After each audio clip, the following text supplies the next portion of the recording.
रामपुर नाम के एक छोटे से गांव में मोहन नाम का एक गरीब लड़का रहता था। उसके परिवार में उसके साथ उसके बूढ़े माता पिता रहते थे। सोहन का परिवार बहुत ही गरीब था। उनके पास ना तो कोई जमीन थी, नहीं खाने के लिए कोई साधन था। सोहन दिन भर मजदूरी करता और उससे जो कुछ भी कमा पाता उसी से अपने पूरे परिवार का पेट भर लेता। यह देखकर सोहन के माता पिता बहुत दुखी होते। हमारे पास ना अपना घर है और ना ही अपनी कोई जमीन। हमारा बेटा दिन भर दूसरों के खेतों में मजदूरी करता है और उसके बदले भी उसे बहुत कम पैसे मिलते हैं। हम दोनों अपने बेटे पर बोझ बन रहे। परेशान मत हो रीमा, हमारा बेटा बहुत मेहनती है, भगवान सब देख रहा है। सोहन ने कभी किसी के साथ गलत नहीं किया, वह ईमानदारी से मेहनत करता है। उसने बचपन से बहुत परेशानियां देखी हैं, पर उसने कभी हार नहीं मानी। एक दिन हमारा बेटा भी बहुत धन कमाएगा और उसकी सारी परेशानियां दूर हो जाएंगी। सोहन हमेशा सोचता था कि आज भले ही उसकी किस्मत उसका साथ ना दे रही हो, पर उसे यकीन था कि अगर वह मेहनत करता रहेगा तो एक दिन उसका भाग्य भी बदलेगा और उसकी सारी परेशानियां खत्म हो जाएंगी। एक दिन सोहन लालाराम जमींदार के खेत पर काम कर रहा था। लालाराम पास के एक पेड़ के नीचे बैठा था। सोहन अपने काम में लगा हुआ था। तभी उसने देखा कि लालाराम बहुत ही उदास है और गहरी चिंता में डूबा हुआ है। लालाराम को उदास देख मोहन तुरंत लालाराम के पास गया और बोला, क्या हुआ मालिक, आप बहुत उदास लग रहे हैं। मुझे ऐसा लग रहा है जैसे आप किसी गहरी चिंता में हैं। कुछ हुआ है? मुझे बताइए, क्या पता मैं आपकी कोई सहायता कर सकूं। सोहन की बात सुनकर लालाराम को गुस्सा आ गया और वह सोहन से गुस्से में बोला, अरे तू मेरी क्या सहायता करेगा? तू खुद अपनी सहायता कर सकता है क्या? अगर तू किसी की सहायता करने के काबिल होता तो क्या तुझे 2 वक्त के खाने के लिए आज मेरी जमीन पर काम करने की जरूरत पड़ती? चल यहाँ से जा, अपना काम कर और मुझे परेशान मत कर। सेठ जी, ऐसा नहीं है, यह सब वक्त वक्त की बात है। सब किस्मत का खेल है और इंसान को अपनी मेहनत पर विश्वास रखना चाहिए। आज भले ही किस्मत मेरे पक्ष में ना हो, लेकिन अगर मैं ईमानदारी और लगन से मेहनत करता रहूंगा तो किस्मत भी एक दिन मेरी तरफ झुक जाएगी।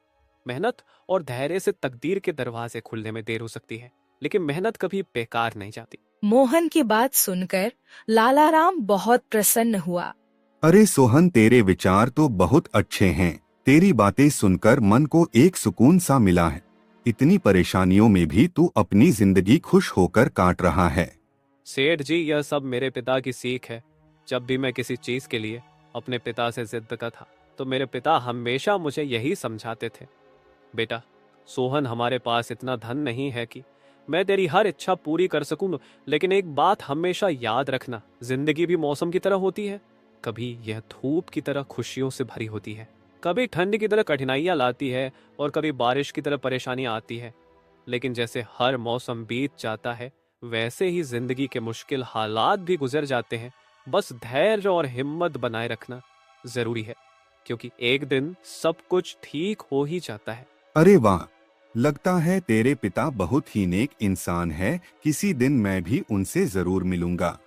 मालिक, क्या हुआ है? आप एक बार मुझे साफ साफ बताइए, क्या पता आपकी परेशानी का कोई हल मिल ही जाए। अरे सोहन, मैं एक बहुत बड़ी परेशानी में फंस गया हूँ। मुझे अपनी परेशानी का कोई भी हल नजर नहीं आ रहा है। सेठ जी, एक बार मुझे बताइए तो क्या पता आपकी परेशानी का कोई हल निकल ही जाए। सोहन, हमारे गांव में मेरे पिता की एक पुश्तैनी जमीन थी जो काफी पीढ़ियों से हमारे पास थी। उस पर मेरा और मेरे भाई का हक है, पर हमारे गांव के ही 2 बाप बेटों ने उस पर कब्जा कर लिया है। मैं पुलिस थाने में केस दर्ज कराने की सोच रहा था, लेकिन गांव के बहुत बड़े बड़े लोग उनके साथ हैं। मैं कितनी भी कोशिश कर लूं, लेकिन मैं उन लोगों का कुछ नहीं बिगड़ पाऊंगा। अब तो उन लोगों ने उस जमीन पर खेती भी शुरू कर दी। मेरे पिता की पुश्तैनी जमीन मेरे हाथों से छीनी जा रही है, इसलिए मैं बहुत परेशान हूँ। मुझे समझ नहीं आ रहा मैं अब क्या करूँ। आप सही कह रहे हैं सेठ जी, अगर आप कानून का सहारा लेकर भी अपनी जमीन को वापस लेने की कोशिश करेंगे तो भी आप उनका कुछ नहीं कर पाएंगे। हाँ सोहन, अब तू ही बता, मैं अब क्या करूँ? मैं तो सोच सोच कर परेशान हो गया हूँ। मेरी पुश्तैनी जमीन छीनी जा रही है और मैं कुछ भी नहीं कर पा रहा। सोहन ने कुछ देर सोचा और कहा, मालिक आप चिंता मत कीजिए, हर परेशानी का कोई ना कोई हल जरूर होता है। अगर आप चाहे तो एक तरीका है जिससे आप अपनी जमीन वापस पा सकते हैं। अगर ऐसा कोई तरीका है तो जल्दी बताओ सोहन, वह क्या तरीका है? सोहन ने लालाराम को अपनी सारी तरकीब पूरी तरह समझा दी। तरकीब सुनकर लालाराम मोहन से कहता है, अरे वाह सोहन, तू तो बहुत समझदार है, तूने तो बहुत अच्छी तरकीब बताई है। ऐसे तो मेरी जमीन मुझे जरूर मिल जाएगी, मैं तुझसे वादा करता हूँ। अगर तेरी यह योजना सफल हुई तो मैं अपनी जमीन का एक हिस्सा तेरे नाम कर दूंगा। अरे मालिक, आप ऐसा क्यों कह रहे हैं? आप मेरे मालिक हैं, आपकी वजह से मुझे अपने घर के लिए 2 वक्त का खाना मिल जाता है। आपकी मदद करना तो मेरा फर्ज है, मुझे आपकी जमीन नहीं चाहिए, ठीक है? सोहन तुम बहुत नेक इंसान हो, कल से तुम इस काम पर लग जाओ। सोहन फिर से खेत में अपने काम पर लग जाता है। अगले दिन सोहन जगत और विनोद नाम के उन बाप बेटों के पास पहुंच जाता है जिन्होंने लालाराम की जमीन पर कब्जा कर रखा था। नमस्कार सेठ जी, मैं यहाँ से गुजर रहा था तो पास के लोगों ने बताया कि आपके यहाँ काम के लिए मजदूर की जरूरत है। क्या आपके यहाँ मुझे भी कोई काम मिल सकता है? अरे अरे, कौन हो तुम? तुमसे किसने कह दिया कि यहाँ मजदूर की जरूरत है? यहाँ किसी मजदूर की जरूरत नहीं है। सेठ जी, मैं एक मजदूर हूँ, पास ही के गांव में रहता हूँ, काम की तलाश में इधर उधर भटक रहा हूँ। हर दिन कहीं ना कहीं काम मिल जाता है, बस उसी काम को करके अपना पेट पालता हूँ। कभी खेती कर लेता हूँ तो कभी कोई मजदूरी। यह तो ठीक है, पर हमारे यहाँ फिलहाल कोई काम नहीं है। सेठ जी, मैंने तो सुना है कि आप लोग इस गांव के सबसे बड़े जमींदार हैं। आपके पास बहुत सारी जमीन है, इसलिए आपके यहाँ हमेशा मजदूरों की जरूरत रहती है। इसलिए मुझे लगा कि यहाँ मुझे कोई ना कोई काम जरूर मिल जाएगा। अरे भाई, मैंने कहा ना, यहाँ किसी भी मजदूर की जरूरत नहीं है। इसका मतलब लालाराम सेठ आपके बारे में सही कह रहे थे? लालाराम ने हमारे बारे में क्या कहा? अरे कुछ नहीं सेठ जी, चलिए तो मैं चलता हूँ। सेठ जी, आपके यहाँ तो कोई काम नहीं है, मैं अपने लिए कहीं और कोई काम देख लेता हूँ। सोहन वहाँ से जाने लगता है। तभी जगत विनोद ने सोहन को रोककर यह पता लगाने के लिए बोलता है कि लालाराम ने सोहन को उन लोगों के बारे में क्या बताया है। अरे भाई, इधर आओ, शायद तुम्हारे लिए हमारे पास एक काम है। सोहन तुरंत उनके पास चला गया और बोला, धन्यवाद सेठ जी, बताइए क्या काम है? आप जो भी काम बोलेंगे मैं हर काम करने के लिए तैयार हूँ। आखिर बूढ़े माँ बाप का पेट पालना है। अरे सब्र रखो, काम तो हम तुम्हें बता ही देंगे। पहले यह बताओ कि लालाराम हमारे बारे में क्या कह रहा था। सेठ जी, मैं पहले लालाराम सेठ के यहाँ काम करता था, पर वह बहुत ही कंजूस और बदतमीज आदमी है। मैं उनकी यहाँ दिन रात मेहनत करता, पर इतनी मेहनत करने के बाद भी वो मेरी सही मजदूरी नहीं देता था। इस बात पर कल मेरी उससे बहस हो गई थी। फिर क्या हुआ? लालाराम ने हमारे बारे में क्या कहा? जब मेरी सेठ लालाराम से बहस हो रही थी तब उसने ने मुझे कहा कि पूरे गांव में उनसे ज्यादा मजदूरी कोई नहीं दे रहा। तो मैंने गुस्से में कह दिया कि गांव के सबसे बड़े जमींदार जगत सेठ और विनोद सेठ सबसे अच्छी मजदूरी देते हैं, इसलिए उनके यहाँ हमेशा काम करने वालों की भीड़ रहती है। हाँ भाई, बिल्कुल सही कहा था। आखिर हम गांव के सबसे बड़े जमींदार हैं। हमारा फर्ज है कि जो भी मजदूर हमारे यहाँ काम करता है उसे उसकी मेहनत के हिसाब से सही मजदूरी मिले। वाह सेठ जी, आपने बहुत अच्छी बात कही। लालाराम सेठ कभी भी आपकी बराबरी नहीं कर सकता, वह तो शायद आपके जितना भी नहीं सोच सकता। जगत और विनोद सोहन की चापलूसी भरी बातों में आ जाते हैं और उसे अपने यहाँ काम पर रख लेते हैं। चलो अब काम की बात करते हैं। तुम एक अच्छे इंसान लगते हो। हमें अपने खेत पर काम करने के लिए तुम्हारे जैसे ही एक मजदूर की जरूरत है। कल से ही काम पर आ जाना। कुछ दिन ऐसे ही बीत गए। एक दिन जगत अपने बेटे विनोद से बोला, विनोद बेटा, यह सोहन तो बहुत मेहनती है। यह अकेले ही 4 लोगों का काम कर देता है।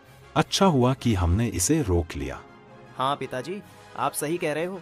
सोहन बहुत मेहनती है, इसके जितना काम शायद ही कोई और करता होगा। ये पूरा दिन यहाँ काम पर अकेला लगा रहता है। सोहन की मेहनत ने जगत और विनोद का दिल जीत लिया। कुछ दिन और बीत गए। एक शाम जगत और विनोद अपने खेतों का दौरा कर रहे थे। जब वे अपने खेत पर पहुँचे तो देखा कि सोहन इतने देर तक भी काम कर रहा था। सोहन भाई, अब तो रात होने वाली है, तुम इतनी देर तक काम क्यों कर रहे हो? अब घर जाओ और आराम कर लो। सेठ जी, हमारी किस्मत में आराम कहाँ है? घर पर बूढ़े माँ बाप है, काम नहीं करूंगा तो उनके लिए 2 वक्त का खाना कहाँ से जुटा पाऊंगा? घर पर बैठकर आराम करने से अच्छा है कि मैं काम करूं। इस तरह मेरा मन भी लगा रहता है। तुम बहुत मेहनती हो सोहन, आज का काम यहीं छोड़ दो और घर जाकर आराम करो। नहीं सेठ जी, इसकी कोई जरूरत नहीं है। मैं काम करने में खुश हूँ। आप लोग जाइए, मैं ठीक हूँ। ठीक है सोहन, फिर हम जाते हैं। जब तुम्हारा मन करे काम खत्म करके अपने घर चले जाना, ठीक है। इसके बाद जगत और विनोद खेत को सोहन के भरोसे छोड़कर चले गए। अगली सुबह जब विनोद और जगत अपने खेत पर लौटे तो देखा कि वहाँ पुलिस खड़ी है। पुलिस को देखकर दोनों दौड़ते हुए आए और पूछा, क्या हुआ थानेदार साहब, आप यहाँ क्या कर रहे हैं? क्या यह जमीन तुम दोनों की है? हाँ थानेदार साहब, यह जमीन हमारी है, हमारे पास इसके कागजात भी हैं। फिर तो तुम दोनों को ले जाकर जेल में डालना ही पड़ेगा। यह क्या कह रहे हैं थानेदार साहब, हम कुछ समझे नहीं, आप क्या कहना चाह रहे हैं? अभी तुम दोनों बहुत अच्छे से समझ जाओगे। वह देखो तुम्हारी जमीन से क्या निकला है। थानेदार के कहते ही दोनों बाप बेटे जब पलट कर देखते हैं तो वहाँ उनकी जमीन में एक लाश दबी हुई थी जिसमें सिर्फ कंकाल बचा था। यह देखकर दोनों बाप बेटे डर जाते हैं। थानेदार साहब, यह किसकी लाश है और यह हमारे खेत में कहाँ से आ गई? अब बहाने मत बनाओ, पहले लोगों को मारो फिर उन्हें अपनी जमीन में गाड़ दो और अब कह रहे हो कि यह क्या है? नहीं थानेदार साहब, हमें नहीं पता कि यह सब क्या है। यह लाश यहाँ कैसे आई, हमें कुछ नहीं पता। अब झूठ मत बोलो, अगर फांसी नहीं हुई तो कम से कम तुम दोनों को उम्र कैद की सजा तो जरूर मिलेगी। फांसी और उम्र कैद की बात सुनकर दोनों बाप बेटे डर गए और थानेदार के सामने गिड़गिड़ाने लगे। थानेदार साहब, हम इस लाश के बारे में कुछ नहीं जानते। हमें नहीं पता यह लाश किसकी है और इसे यहाँ कौन गाड़ कर चला गया। इस मामले से बचने के लिए दोनों ने कुछ तरकीब सोचनी शुरू की। तभी सोहन वहाँ आ जाता है। अरे सेठ जी, यह पुलिस यहाँ क्यों आई है? क्या हुआ है? सोहन देखो, पता नहीं कहाँ से हमारी जमीन में यह कंकाल आ गया है। मालिक, यह कंकाल यहाँ कहाँ से आ गया? ये तो बहुत गंभीर बात है। हाँ सोहन, पता नहीं यह कंकाल यहाँ कहाँ से आया है और थानेदार साहब को लगता है कि इसे हमने यहाँ मारकर गाड़ा है। अब तू ही कोई उपाय सोच जिससे हम इस परेशानी से बच सके। तीनों को आपस में खुसर फसर करते देख थानेदार ने कहा, अब कोई तरकीब मत बनाओ, तुम दोनों बाप बेटों में से कोई एक तो जरूर जेल जाएगा। अब तुम ही तय करो जेल कौन जाएगा। थानेदार साहब, थोड़ा सा समय दीजिए, हम तय कर ले कि जेल कौन जाएगा। मैं बस 5 मिनट देता हूँ, जल्दी से फैसला करो कौन जाएगा जेल। सोहन, जगत और विनोद थोड़ी दूरी पर जाकर बात करने लगे। देखो मालिक, दोनों के फंसने से अच्छा है कि कोई एक फंसे। अब सोचिए कौन जाएगा। हम दोनों में से कोई भी जेल नहीं जाना चाहता। सोहन भाई, कोई उपाय सोचो जिससे हम दोनों इस मुसीबत से बच सके। मालिक, एक बात कहूँ, इस कंकाल को देखकर ऐसा लगता है कि इसे काफी महीने पहले जमीन में दबाया गया होगा। जगत फांसी की बात सुनकर पहले ही डर गया था और सोहन की बात सुनते ही उसने फटाफट पूरी कहानी सोहन को बता दी। देखो सोहन भाई, सच कहूँ तो यह जमीन हमने कुछ महीने पहले ही लालाराम से हड़प ली थी। विनोद की बात सुनकर मोहन ऐसा दिखाने लगा जैसे उसे कुछ पता ही ना हो। क्या क्या कहा मालिक आपने? ये जमीन हड़पी थी, मुझे कुछ समझ नहीं आ रहा, जरा साफ साफ बताइए। जगत ने जमीन हड़पने की पूरी कहानी सोहन को बताई। पूरी कहानी सुनने के बाद सोहन ने कहा, मालिक, मेरे पास एक तरकीब है जिससे सांप भी मर जाएगा और लायत ही भी नहीं टूटेगी। जल्दी बताओ सोहन भाई, क्या तरकीब है? तरकीब बताने से पहले मुझे यह बताइए कि आप लोगों के लिए क्या ज्यादा जरूरी है, यह जमीन या आप दोनों की जान? सोहन, इसमें पूछने वाली कौन सी बात है? हमारे लिए जमीन से ज्यादा हमारी जान प्यारी है। तो एक काम कीजिए मालिक, आप सबसे पहले जाकर थाने आर को बताइए कि यह जमीन सेठ लालाराम की है। आप उनसे बोलिए कि हमने तो कुछ महीने पहले ही यह जमीन बस काम करने के लिए उनसे ली थी, बाकी का काम मैं संभाल लूंगा। अरे सोहन, लेकिन इससे तो हमारी जमीन हमसे छिन जाएगी, फिर क्या होगा? नहीं मालिक, शायद आप मेरी तरकीब समझ नहीं पाए। जब आप थानेदार को बताएंगे कि यह जमीन सेठ लालाराम की है तो पुलिस किसे गिरफ्तार करेगी? सेठ लालाराम को। और जब लालाराम जेल चला जाएगा तब आप लोग फिर से जमीन पर कब्जा कर सकते हैं। इससे आप लोग भी जेल जाने से बच जाओगे और जमीन भी आपके ही के पास रहेगी। सोहन की तरकीब सुनकर दोनों बाप बेटे दंग रह गए। वाह सोहन भाई, तुम तो बहुत होशियार हो। आज तक तुमने हमें अपने काम से खुश किया था, अब तुम्हारी बुद्धि हमारी जान भी बचाएगी। इसके बाद तीनों थानेदार के पास गए और मोहन ने जो कुछ कहा था वही बात दोनों बाप बेटे थानेदार से कहने लगे। थानेदार साहब, यह जमीन हमारी नहीं है। हमने कुछ महीने पहले ही काम करने के लिए यह खेत लालाराम सेठ से लिया था। वह जब खुद फंस गए हो तो अब किसी और को फंसाकर अपनी जान बचाना चाहते हो ना? साहब, अगर आपको हमारी बात पर यकीन नहीं हो रहा तो आप सोहन से पूछ लीजिए। वह हमारे साथ बस कुछ दिनों से ही काम कर रहा है। इससे पहले वह सेठ लालाराम के यहाँ काम करता था। बोलो सोहन, यह जमीन किसकी है? थानेदार साहब, ये जमीन सेठ लालाराम की है। जगत सेठ और विनोद सेठ ने तो बस कुछ समय से इस जमीन पर खेती कराना शुरू किया है। सोहन की बात सुनकर थानेदार ने सोहन से कहा, सेठ लालाराम को बुलाने के लिए कहो। सोहन, तुम एक काम करो, जाओ और सेठ लालाराम को बुलाकर लेकर आओ। सोहन तुरंत जाकर सेठ लालाराम को बुला लेता है, परंतु लालाराम अपने साथ गांव के सरपंच को भी अपने साथ ले आता है। यहाँ क्या हो रहा है? यहाँ इतने लोग क्यों जमा है? देखिए सरपंच जी, इन दोनों की जमीन से एक कंकाल निकला है और अब यह लोग कह रहे हैं कि यह जमीन इनकी नहीं है बल्कि सेठ लालाराम की है। थानेदार ने सरपंच जी को पूरी कहानी सुना दी। अपने आप को फंसा देख जगत ने सरपंच से कहा, नहीं सरपंच जी, यह जमीन हमारी नहीं है। हम यहाँ बस कुछ समय से काम कर रहे हैं। आप हमारे मजदूर मोहन से पूछ लीजिए। हाँ थानेदार साहब, यह जमीन सेठ लालाराम की है। मैं कैसे मान लूं कि यह जमीन लालाराम की है? हमारे यहाँ का थानेदार तो कह रहा था कि इस जमीन पर कोई केस चल रहा है और इस जमीन पर तुम्हारा कब्जा था, और अब तुम कह रहे हो कि यह जमीन लालाराम की है। नहीं साहब, हमने लालाराम के साथ धोखा किया था।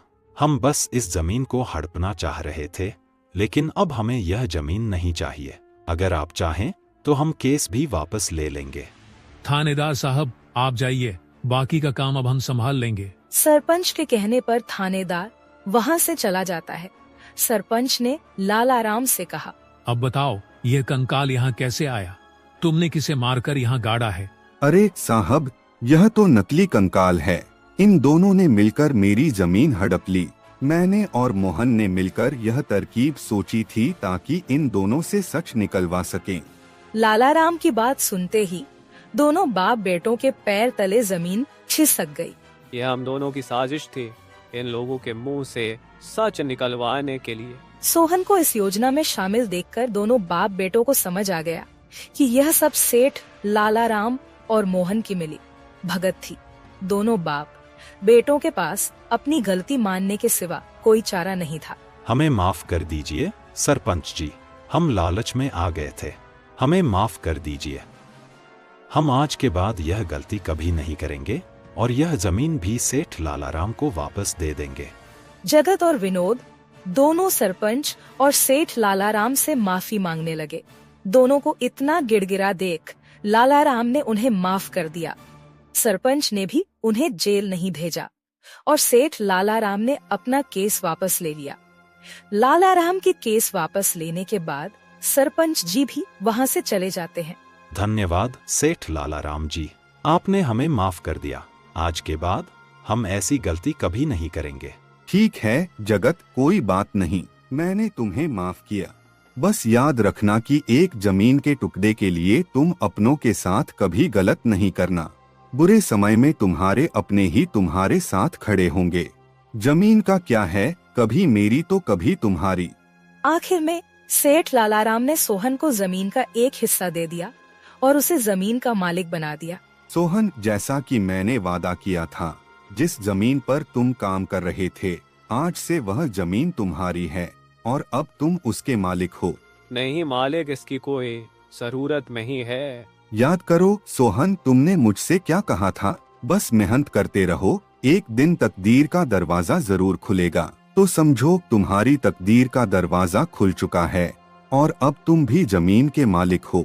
अब से तुम्हें किसी और के यहाँ काम करने की जरूरत नहीं पड़ेगी।